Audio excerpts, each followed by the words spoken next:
I'm Tricia Boucher, and I will be reading The Cremation of Sam McGee from Tales of the Yukon and Other Verses by Robert Service, which he wrote in 1907.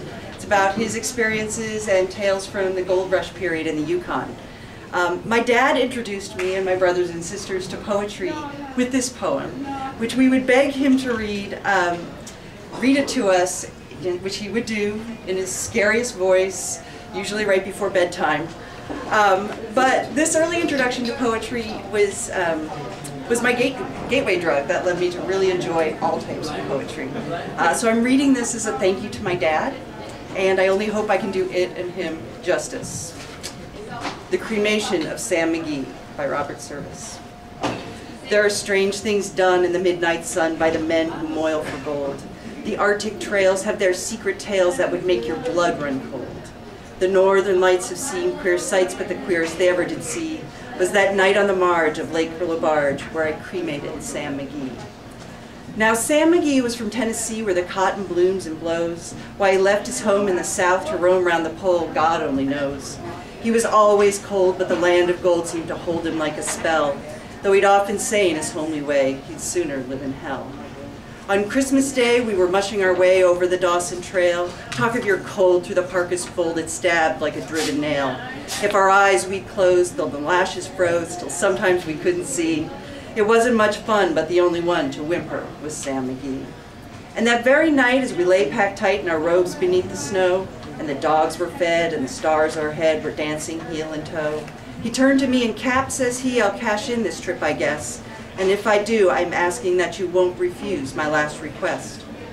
Well, he seemed so low that I couldn't say no, then he says with a sort of a moan, it's the cursed cold, it's got a right to hold till I'm chilled clean through the bone.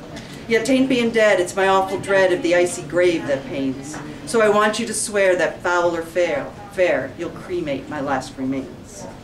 Well, pal's last need is a thing to heed, so I swore I would not fail. And we started out at the streak of dawn, but God, he looked ghastly pale. He crouched on the sleigh and he raved all day of his home in Tennessee, and before nightfall, a corpse was all that was left of Sam McGee. There wasn't a breath in that land of death, and I hurried, horror-driven, with a corpse half hid that I couldn't get rid because of a promise given.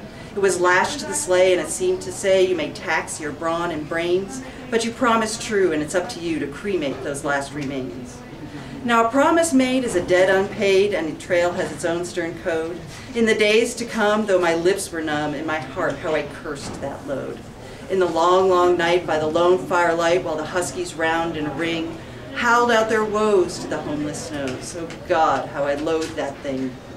And every day that quiet clay seemed to heavy and heavier grow, and on I went though the dogs were spent and the grub was getting low.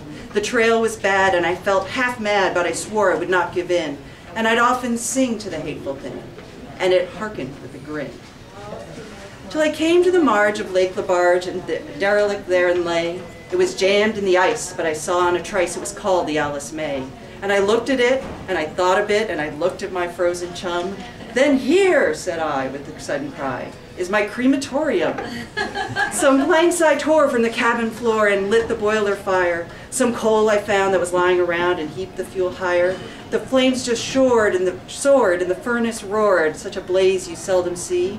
And I burrowed a hole in the glowing coal, and I stuffed in Sam McGee. Then I made a hike, for I didn't like to hear him sizzle so, and the heavens scowled, and the huskies howled, and the wind began to blow. It was icy cold, but the hot sweat rolled down my cheeks, and I don't know why, and the greasy smoke in an inky cloak went streaking down the sky. But I do not know how long in the snow I wrestled with grisly fear, but the stars came out, and they danced about ere again I ventured near. I was sick with dread, but I bravely said, I'll just take a peep inside. It's time he's cooked. And it's time I looked. Then the door I opened wide. And there sat Sam, looking cool and calm in the heart of the furnace roar. He wore a smile you could see a mile, and he said, please close that door. It's fine in here, but I greatly fear you'll let in the cold and the storm. Since I left Plum Tree down in Tennessee, it's the first time I've been warm. There are strange things done in the midnight sun by the men who moil for gold. The Arctic trails have their secret tales that would make your blood run cold.